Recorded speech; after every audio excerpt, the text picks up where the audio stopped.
know, hopefully chapter 5 and 6. We'll see how long chapter 5 takes me. These are both like 30-ish minute chapters, and I have like right about an hour until work, so I'll probably just get one done. I plan on this weekend. I don't typically record podcasts, but I plan on recording some over the weekend just to kind of catch up, because in theory, most weeks I should record 10 episodes, and I'm on chapter 5 for this week, so that's 5 short. So I may just do like a few, like 2 Saturday, 2 Sunday, and just get a little bit extra. Because that would put me at, what, 9? 5 plus 4? Yeah, 9. Anyways, let's go. Less talking, more recording. Today we'll be continuing The Life and Adventures of Robinson Crusoe by Daniel Defoe.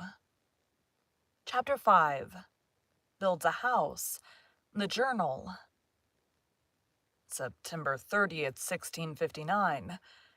I, poor, miserable Robinson Crusoe, being shipwrecked during a dreadful storm in the offing, came on shore on this dismal, unfortunate island, which I called the Island of Despair, all the rest of the ship's company being drowned, and myself almost dead.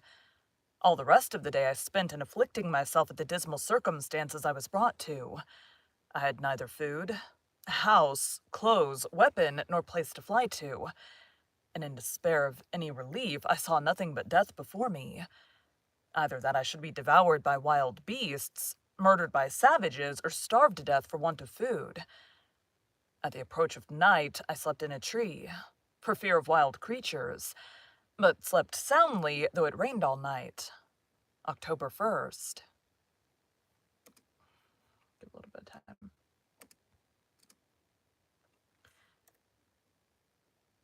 October 1st. In the morning, I saw to my great surprise the ship had floated with the high tide, and was driven on shore again much nearer the island, which, as it was some comfort on one hand, for seeing her set upright and not broken to pieces, I hoped, if the wind abated, I might get on board and get some food and necessaries out of her for my relief. So on the other hand, it renewed my grief at the loss of my comrades, who, I imagined, if we had all stayed on board, might have saved the ship. Or at least that they would not have been all drowned as they were, and that had the men been saved, we might perhaps have built us a boat out of the ruins of the ship to have carried us to some other part of the world. I spent great part of this day in perplexing myself on these things, but at length, seeing the ship almost dry, I went upon the sand as near I could, and then swam on board. This day also it continued raining, though with no wind at all.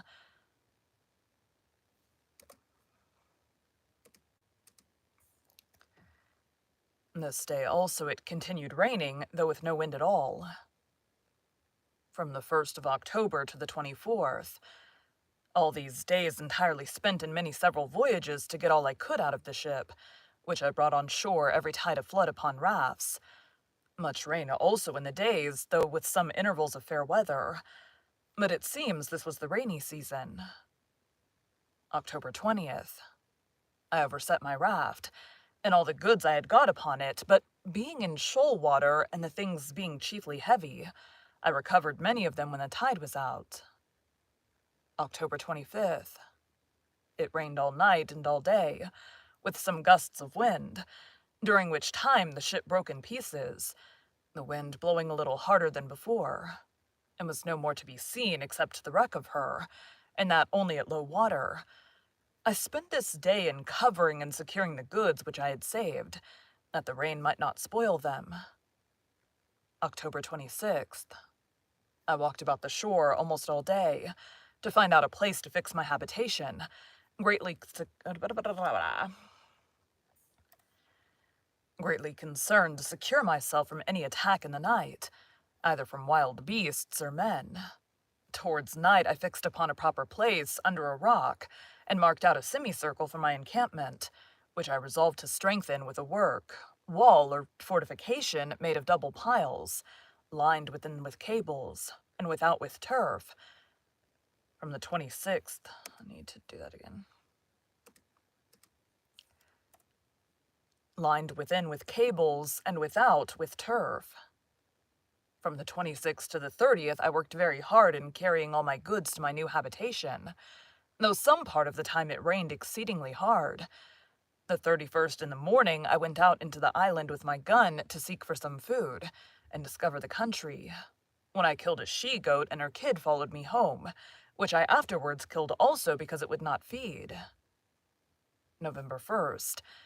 I set up my tent under a rock and lay there for the first night, making it as large as I could with stakes driven in to swing my hammock upon.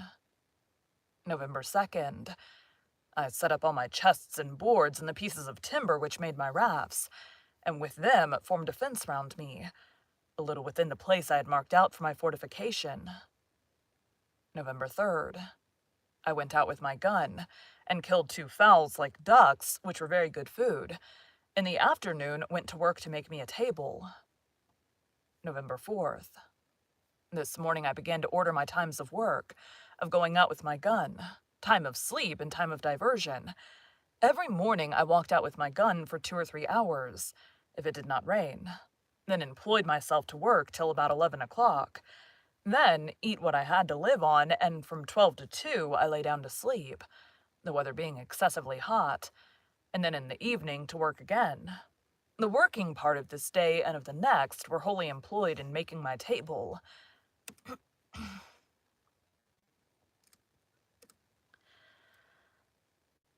Excuse me. The working part of this day and of the next were wholly employed in making my table, for I was yet but a very sorry workman, though time and necessity made me a complete natural mechanic soon after, as I believe they would do anyone else. November 5th. This day went abroad with my gun and my dog and killed a wild cat. Her skin pretty soft, but her flesh good for nothing. Every creature that I killed I took of the skins and preserved them. Coming back by the seashore, I saw many sorts of sea fowls, which I did not understand, but was surprised and almost frightened with 2 or 3 seals, which, while I was gazing at, not well knowing what they were, got into the sea and escaped me for that time. November 6th. After my morning walk, I went to work with my table again and finished it, though not to my liking. Nor was it long before I learned to mend it. November 7th. Now it began to be settled fair weather. The 7th, 8th, 9th, 10th, and part of the 12th, for the 11th was Sunday. I took wholly up to make me a chair, and with much ado brought it to a tolerable shape, but never to please me, and even in the making I pulled it in pieces several times. Note: I soon neglected my keeping Sundays, for omitting my mark for them on my post, I forgot which was which. November 13th. This day it rained, which refreshed me exceedingly and cooled the earth, but it was accompanied with terrible thunder and lightning, which frightened me dreadfully, for fear of my powder. As soon as it was over, I resolved to separate my stock of powder into as many little parcels as possible, that it might not be in danger.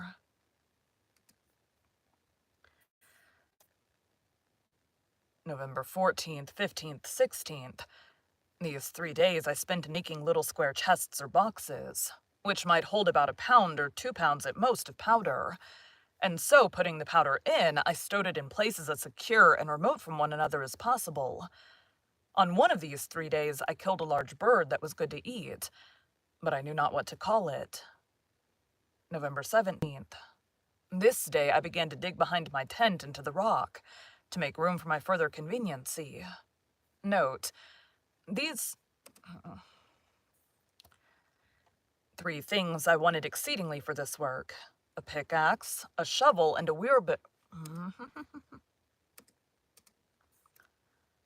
a pickaxe, a shovel, and a wheelbarrow, or basket. So I desisted from my work and began to consider how to supply that want, and make me some tools. As for the pickaxe, I made use of the iron crows, which were proper enough, though heavy. But the next thing was a shovel or spade. This was so absolutely necessary that indeed I could do nothing effectually without it. But what kind of one to make, I knew not. November 18th. The next day, in searching the woods, I found a tree of that wood, or like it, which in the Brazils they call the iron tree, for its exceeding hardness. Of this, with great labor and almost spoiling my axe, I cut a piece, and brought it home too, with difficulty enough, for it was exceeding heavy. The excessive hardness of the wood and my having no other way made me a long while upon this machine, for I worked it effectually by little and little into the form of a shovel or spade, the handle exactly shaped like ours in England, only that the board part having no iron shot upon it at bottom, it would not last me so long. However, it served well enough for the uses which I had occasion to put it to, but never was a shovel, I believe, made after that fashion or so long in making. I was still deficient, for I wanted a basket or wheelbarrow. A basket I could not make by any means, having no such things as twigs that would bend to make wickerware. At least none yet found out. And as to a wheelbarrow, I fancied I could make all but the wheel, but that I had no notion of. Neither did I know how to go about it. Besides, I had no possible way to make the iron gudgeons for the spindle or axis of the wheel to run in. So I gave it over, and so for carrying away the earth which I dug out of the cave, I made me a thing like a hod which the laborers carry mortar in when they serve the bricklayers. This was not so difficult to me as the making the shovel, and yet this, and the shovel, and the attempt which I made in vain to make a wheelbarrow took me up no less than 4 days. I mean, always exempting my morning walk with my gun, which I seldom failed, and very seldom failed, and also bringing home something fit to eat.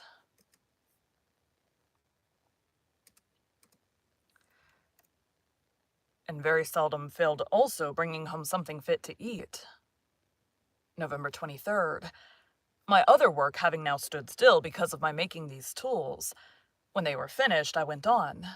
And working every day as my strength and time allowed, I spent 18 days entirely in widening and deepening my cave, that it might hold my goods commodiously. Note: during all this time I worked to make this room or cave spacious enough to accommodate me as a warehouse or magazine, a kitchen, a dining room, and a cellar. As for my lodging, I kept to the tent, except that sometimes in the wet season of the year it rained so hard that I could not keep myself dry, which caused me afterwards to cover all my place within my pail with long poles, in the form of rafters, leaning against the rock, and load them with flags and large leaves of trees like a thatch. December 10th.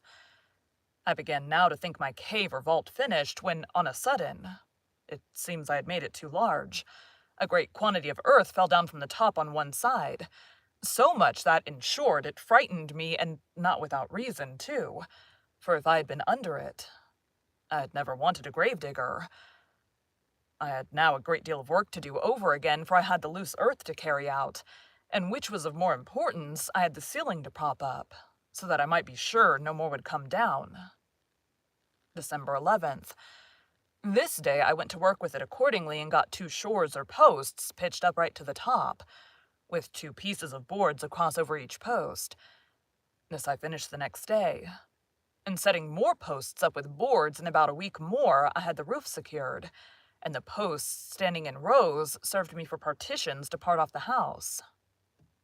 December 17th.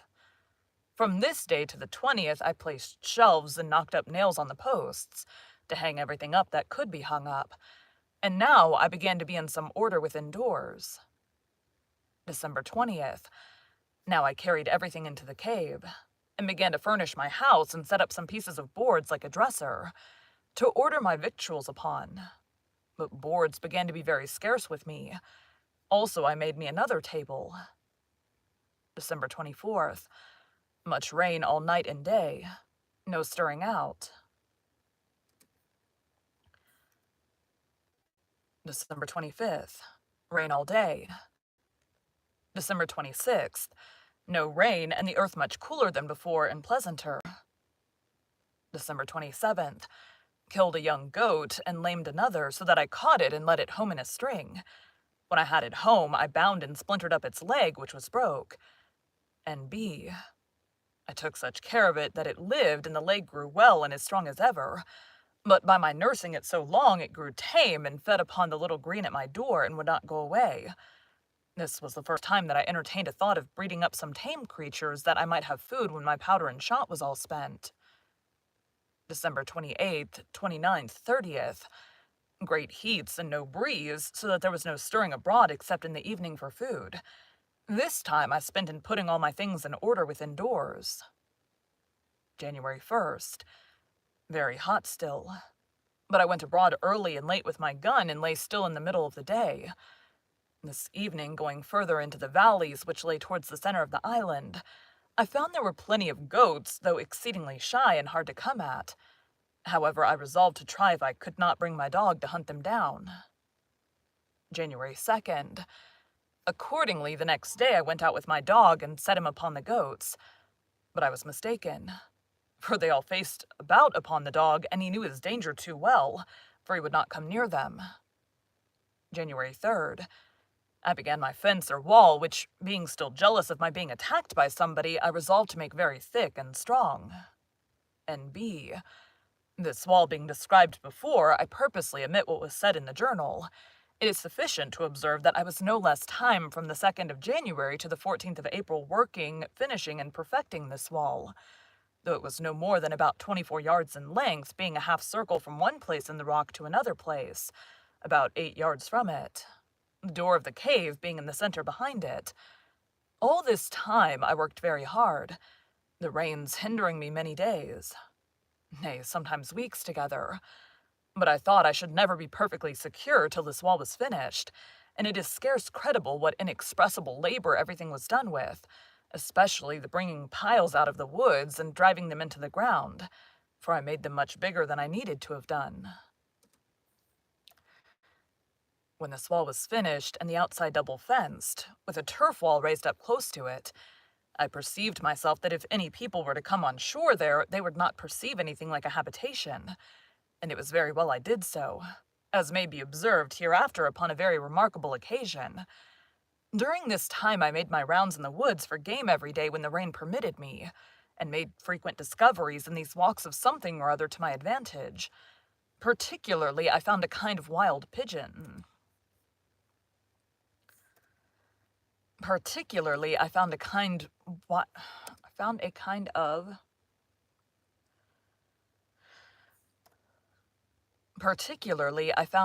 of wild pigeons, which build not as wood pigeons in a tree, but rather as house pigeons in the holes of the rocks, and taking some young ones, I endeavored to breed them up tame, and did so. But when they grew older they flew away, which perhaps was at first for want of feeding them, for I had nothing to give them. However, I frequently found their nests and got their young ones, which were very good meat. And now, in the managing my household affairs, I found myself wanting in many things which I thought at first it was impossible for me to make, as indeed with some of them it was. For instance, I could never make a cask to be hooped. I had a small runlet or two, as I observed before, but I could never arrive at the capacity of making one by them, though I spent many weeks about it. I could neither...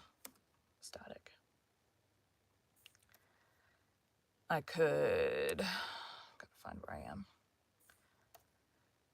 I could neither put in the oh my god. I could neither put in the heads or join the staves so true to one another as to make... Damn it! I could neither put in the heads or join the staves so true to one another as to make them hold water, so I gave that also over. In the next place, I was at a great loss for candles, so that as soon as ever it was dark, which was generally by 7 o'clock, I was obliged to go to bed. I remembered the lump of beeswax with which I made candles in my African adventure, but I had none of that now. The only remedy I had was that when I had killed a goat, I saved the tallow, and with the little dish made of clay, which I baked in the sun, to which I added a wick of some oakum, I made me a lamp, and this gave me light, though not a clear, steady light like a candle. In the middle of all my labors, it happened that, rummaging my things, I found a little bag which, as I hinted before, had been filled with corn for the feeding of poultry. Not for this voyage, but before, as I suppose, when the ship came from Lisbon. The little remainder of corn that had been in the bag was all devoured by the rats, and I saw nothing in the bag but husks and dust. And being willing to have the bag for some other use, I think it was to put powder in, when I divided it for fear of the lightning or some such use, I shook the husks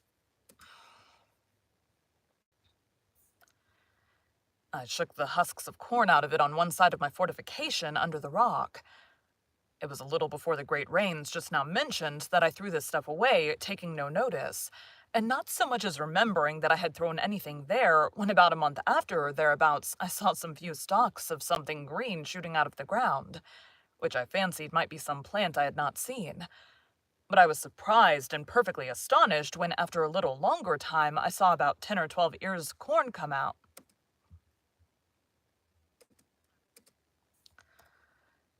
But I was surprised and perfectly astonished when after a little longer time I saw about 10 or 12 ears come out, which were perfect green barley of the same kind as our European, nay, our English barley. It is impossible to express the astonishment and confusion of my thoughts on this occasion. I had hitherto acted upon no religious foundation at all. Indeed, I had very few notions of religion in my head, nor had entertained any sense of anything that had befallen me otherwise than as chance, or as we lightly say, what pleases God, without so much as inquiring into the end of providence in these things, or his order in governing events for the world. But after I saw barley grow there, in a climate which I knew was not proper for corn, and especially that I knew not how it came there, it startled me strangely, and I began to suggest that God had miraculously caused his grain to grow without any help of seed sown, and that it was so directed purely for my sustenance on that wild, miserable place. This touched my heart a little, and brought tears out of my eyes, and I began to bless myself that such a prodigy of nature should happen upon my account, and this was the more strange to me, because I saw near it still, all along by the side of the rock, some other straggling stalks which proved to be stalks of rice, and which I knew because I had seen it grow in Africa when I was ashore there. I don't rah. I not only thought these the pure productions of Providence for my support, but not doubting that there was more in the place, I went all over that part of the island, where I'd been before, peering in every corner and under every rock to see for more of it, but I could not find any. At last it occurred to my thoughts that I shook a bag of chicken's meat out in that place, and then the wonder began to cease, and I must confess my religious thankfulness to God's providence began to abate, too, upon the discovering that all this was nothing but what was common, though I ought to have been as thankful for so strange and unforeseen a providence as if it had been miraculous, for it was really the work of Providence to me that should order or appoint that 10 or 12 grains of corn should remain unspoiled, when the rats had destroyed all the rest, as if it had been dropped from heaven, as also that I should throw it out in that particular place, where it being in the shade of a high rock it sprang up immediately, whereas if I'd thrown it anywhere else at that time it had been burned up and destroyed. I carefully saved the ears of this corn, you may be sure, in their season, which was about the end of June. In laying up every corn, I resolved to sow them all again, hoping in time to have some quantity sufficient to supply me with bread.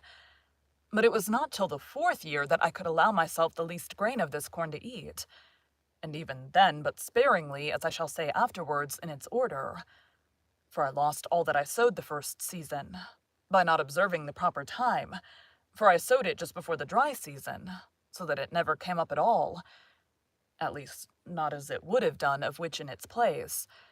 Besides this barley, there were, as above, 20 or 30 stalks of rice which I preserved with the same care and for the same use, or to the same purpose to make me bread, or rather food, for I found ways to cook it without baking, though I did that also after some time. But to return to my journal, I worked excessive hard these 3 or 4 months to get my wall done, and the 14th of April I closed it up, contriving to go into it, not by a door, but over the wall, by a ladder that there might not be no...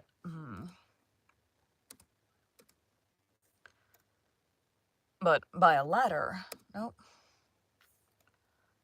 By a ladder that there might be no sign on the outside of my habitation. April 16th.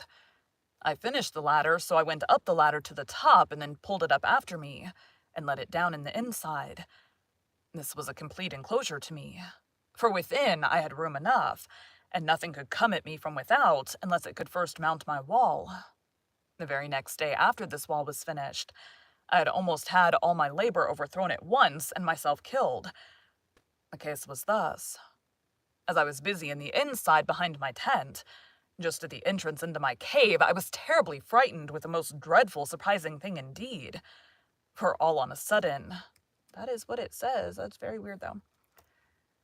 For all on a sudden, I found the earth come crumbling down from the roof of my cave and from the edge of the hill over my head, and 2 of the posts I had set up in the cave cracked in a frightful manner. I was heartily scared, but thought nothing of what was really the cause, only thinking that the top of my cave was fallen in, as some of it had done before, and for fear I should be buried in it, I ran forward to my ladder, and not thinking myself safe there neither, I got over my wall for fear of the pieces of the hill which I expected might roll down upon me. I had no sooner stepped down upon the firm ground than I plainly saw it was a terrible earthquake, for the ground I stood on shook 3 times at about 8 minutes' distance, with 3 such shocks as would have overturned the strongest building that could be supposed to have stood on the earth, and a great piece of the top of a rock, which stood about half a mile from me next the sea, fell down with such a terrible noise as I never heard in all my life. I perceived also the very sea was put into violent motion by it, and I believe the shocks were stronger under the water than on the island. I was so much amazed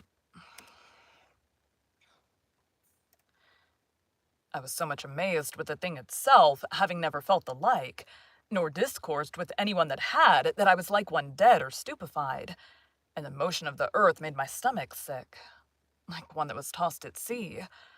But the noise of the falling of the rock awakened me, as it were, and rousing me from the stupefied condition I was in, filled me with horror, and I thought of nothing then but the hill falling upon my tent and all my household goods, and burying it all at once.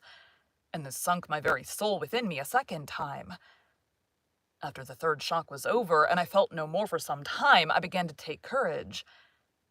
And yet I had not heart enough to go over my wall again, for fear of being buried alive, but sat still upon the ground, greatly cast down and disconsolate, not knowing what to do. All this while I had not the least serious religious thought, nothing but the common, Lord have mercy upon me. And when it was over, that went away too. While I sat thus, I found the air overcast and grow cloudy as if it would rain. Soon after that, the wind arose by little and little, so that in less than half an hour it blew a most dreadful hurricane. The sea was all on a sudden covered over with foam and froth. The shore was covered with the breach of the water, the trees were torn up by the roots, and a terrible storm it was.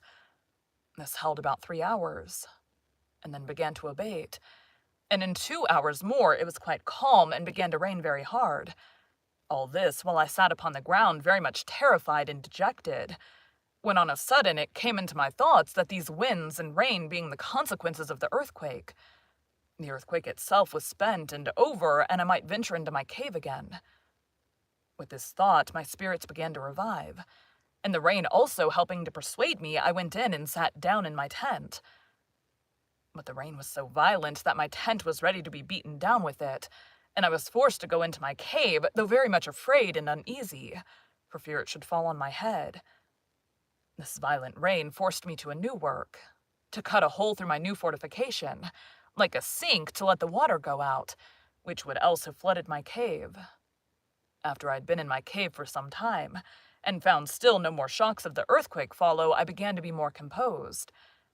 And now, to support my spirits, which indeed wanted it very much, I went to my little store and took a small sup of rum, which, however, I did then and always very sparingly, knowing I could have no more when that was gone.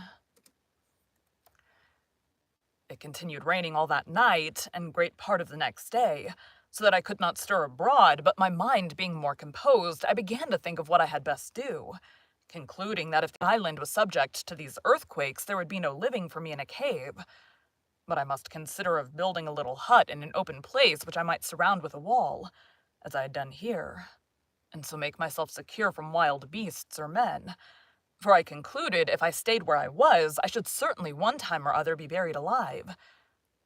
With these thoughts, I resolved to remove my tent from the place where it stood, which was just under the hanging precipice of the hill, and which, if it should be shaken again, it would certainly fall upon my tent.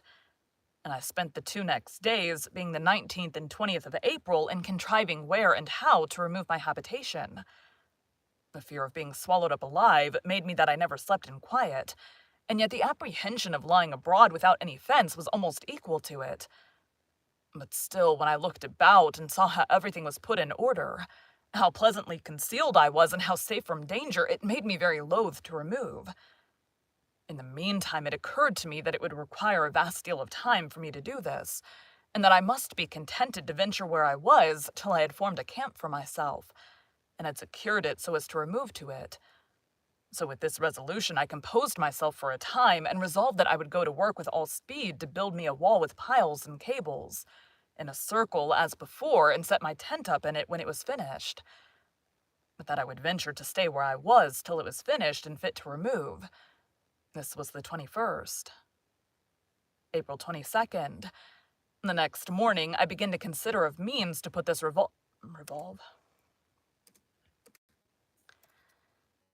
next morning I begin to consider of means to put this resolve into execution, but I was at a great loss about my tools. I had 3 large axes and abundance of hatchets, for we carried the hatchets for traffic with the Indians.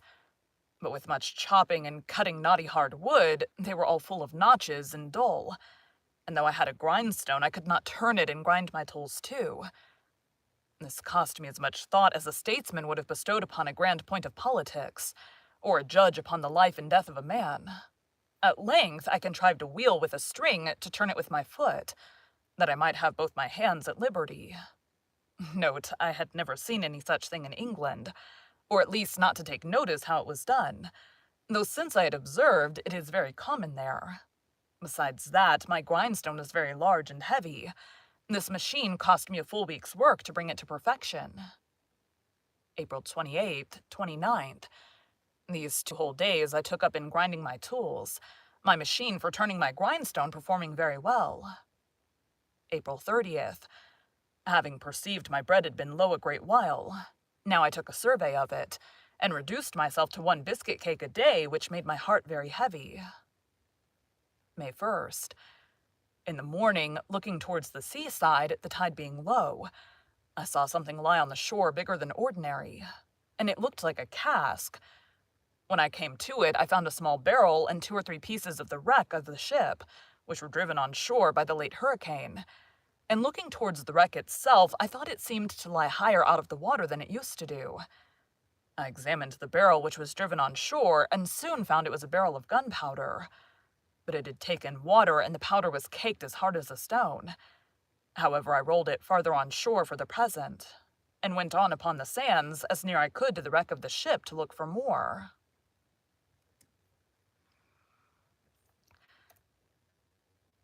Thank you for joining Bite at a Time Books today, while we read a bite of one of your favorite classics. Again, my name is Bree Carlile, and I hope you come back tomorrow for the next bite of the life and adventures of Robinson Crusoe. I don't have time for another one, which is fine. So I gotta figure out. So that was I want to make sure I get 10 chapters done before we go into Monday of next week. So today was a shower day, which is why my hair is down, and you can't really tell it's wet, but it's still wet. So shower takes up time in the morning, but tomorrow I should be able to get 2, I can't see me getting 3 done. Tomorrow I should be able to get 2 done, and then, oops, I shouldn't have closed out of that yet. Tomorrow I should be able to get 2 done, so that'll put me at 7, so then I'll just need to get 3 more done over the weekend, because I want to, by next weekend, I may have to do the same thing next weekend, but by next weekend I want to be done with this book. There's 20 chapters. I usually get 10 done in a week, so if I can get over the weekend whatever I wasn't able to do during the week done, I'm cool with that. I will not be editing them over the weekend, just recording them. Typically I'm okay with editing a day ahead. I have a lot of editing to catch up on, so that's what I'll be doing for a little while, just making sure that the next day's episode is loaded in. Because even if I were to get sick or something, if I got sick, I would just sit and bulk edit, and then I can bulk record when I'm not sick anymore. So it all works out. But that's kind of the plan, is to just make sure I'm staying a day ahead so I can get caught up on other stuff, and then I can get caught up on podcast stuff when I'm done with other stuff. So it's a whole balancing act. Today is the last day of my insane schedule where I'm gone for, I have to leave my house at 5, just before 5, and then I'm gone until 9. So that's 4 hours each day that typically I edit until 7-ish. And right now I'm having to stop everything at 4 so that I can get ready to go. And so the thing that I'm going to require is makeup. I don't have time in the morning to get that done, so I have to do it at 4. I have to stop what I'm doing, still technically answering the phones for my day job, and then I'm, like, getting stuff done, so, like, I barely have time to do anything. But tomorrow, which is Friday for me right now, I get to go back to a normal schedule, my normal schedule, and then over the weekend, I will not be recording anything, but, or I'll be recording this to get caught up. Anyway, it's a whole thing. Thanks, guys.